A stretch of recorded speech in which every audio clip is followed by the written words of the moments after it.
Danish Folk Society took an option on about 25,000 acres here and then went back up north and sold it to Danish immigrants. Approximately 100 families moved down here. They bought land for, at that time, $6 an acre. Settled in 1894 by a small group of Danish immigrants, Danevang grew into a tiny farming community 70 miles southwest of Houston. They had a problem because when they first came down, they tried to raise the same crops that they raised up north, and that didn't work. And then after a couple of years, they found out that cotton would grow well here, so everybody changed over to raising cotton. Corn has become the largest crop here now. Irvin Wynn's father was the first male born here. They grew cotton, raised families, lived the American dream. This community was pretty much isolated for quite a few years. Isolated still nearly 100 years later. Even in 1990, there was just a single convenience store here located off of a 2-lane highway. This is where Rosemary Diaz vanished. The last time she was seen alive, November 24th, 1990. I remember that time, such a big question mark. Oh, how could this happen? Where was she? Where was she? Pastor Lawrence Matula from St. Robert's Catholic Church in El Campo did Rosemary's quinceañera. It's coming of age, and at the same time, it's an act of thanksgiving to God for not only her life, but the family. She always struck me because of her dedication to studies. She was quite an intelligent little girl. She was a vibrant, full of energy, full of life, 15-year-old who wanted to, she already knew she wanted to be a teacher. She knew she wanted to work with kids. She loved to go dancing. She was, a member of, the choir, so she played the flute. She just was always just trying to help other people. Irma Diaz, one of Rosemary's sisters, remembers watching out for Rosemary, wanting to keep her out of trouble. How much of an age difference between you and her? There's about 10 years. Okay. So, but you were still the big sister. Yes. When she would go to dances, she would go with my mom and dad. She would, hang out with friends that were in our church. So it's kind of, she was a good girl. She was a very good girl. Rosemary babysat Irma's children, but for spending money, Rosemary had limited options in Danevang. We don't have a lot of job opportunity in this little bitty community. We have the co-op, the store, and the post office. The post office doesn't hire part-time help. Teenage kids, young kids with their first job. My children worked at the co-op, for a summer job. Rosemary worked at the store for a summer job. On November 24th, 1990, Rosemary was working at Dane's Country Store alone.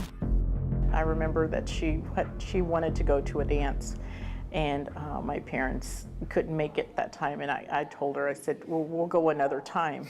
That band will come back and we'll go another time. And she says, I have to work anyways, and so she was gonna work at the store. Close to 8 p.m. that night, customers came to the store only to find it empty. I was brand new. I'd been on patrol maybe a week. Mark Tijerina, one of the first deputies on the scene, remembers customers who wanted to buy something at the store calling the sheriff's office. Nothing seemed out of the ordinary. The store is pretty much intact. We walk in, the register's there, the money's in the register. There's a soda fountain machine next to the counter. It is slightly moved, but not damaged or destroyed. The store's not, a mess, not in disarray. Nothing really that jumps out at us telling me that something's wrong, other than no one's in the store. Investigators could find no eyewitnesses, and cameras weren't as prevalent as they are today. All they had to go on was the crime scene itself. Just like she just walked off the face of the earth. She just disappeared into thin air. On the counter in the store, investigators found this picture. That's the last picture of her alive. That was the last picture, yeah. Last time anybody that we know of ever actually saw her alive. Oddly, it was hand-dated November 25th, the day after Rosemary disappeared. There was nothing missing. We counted the money and the gas. We took inventory of the store, and so far, we haven't found anything. Her purse, she had a large Jambox radio. Her keys, her car, everything was here. The soda machine cockeyed on the floor, the file cabinet dented. No one apparently had noticed that before. Were these signs of a possible struggle? At some point, it became violent quickly and probably ended very quickly. There was talk that Rosemary might have run away.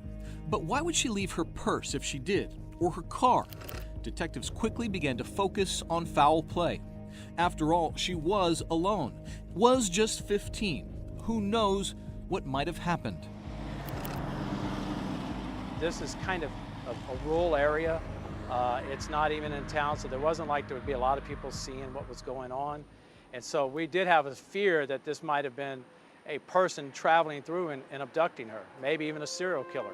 The newspaper headlines crying out for leads. Lisa Halliburton taught at El Campo High, where Rosemary went to school. I remember that very vividly, because the whole high school was kind of in mourning and grieving over it. Everybody wondered what had happened to her. Everybody discussed the fact that they didn't think she had run away, that she wasn't that kind of girl that just ran away from home or ran off with somebody, that something had happened to her.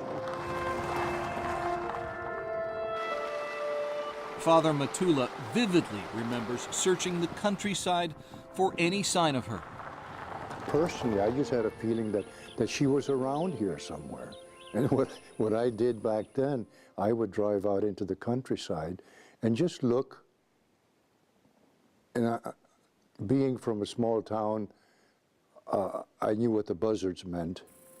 So I was looking for buzzards at times. And if I'd come across a slough or dilapidated building, I would stop and look in there, just out of curiosity, because everybody was searching. It's a small town, a small community. You don't expect anything like that to happen here. I think everybody was just in shock, just unexpected. I think they first thought somebody had kidnapped her, and then when they started doing local searches, everybody was doing a search. They were searching the creeks and vacant homes and fields and pastures, and you know, that's what everybody was doing. Everybody was trying to find her. And it was like I had woken up in this bad dream, and this is not happening. And she's, even when we didn't know, there wasn't a day that I didn't, pray for her or pray to know something. So she's always going to be in our hearts. The Diaz sisters were so convinced, or maybe so eternally hopeful, that Rosemary was still alive, that years later, even after they married, they kept their maiden names. They did so in the hope that one day Rosemary would come looking and they'd be easier to find. This is the first Christmas that it's not going to be a Christmas for us. The 15-year-old gone. Another search is on this evening, this one for a teenager who may have been abducted from her job in Wharton County. By this time, there were both formal and informal searches of the surrounding area. The FBI came in to help. Still, days turned to weeks, weeks to months, and months to years. Nothing. The case grew cold. Only later would there be a break. A tip from a perfect stranger, which would lead right to Rosemary, 25 years to the day after she disappeared.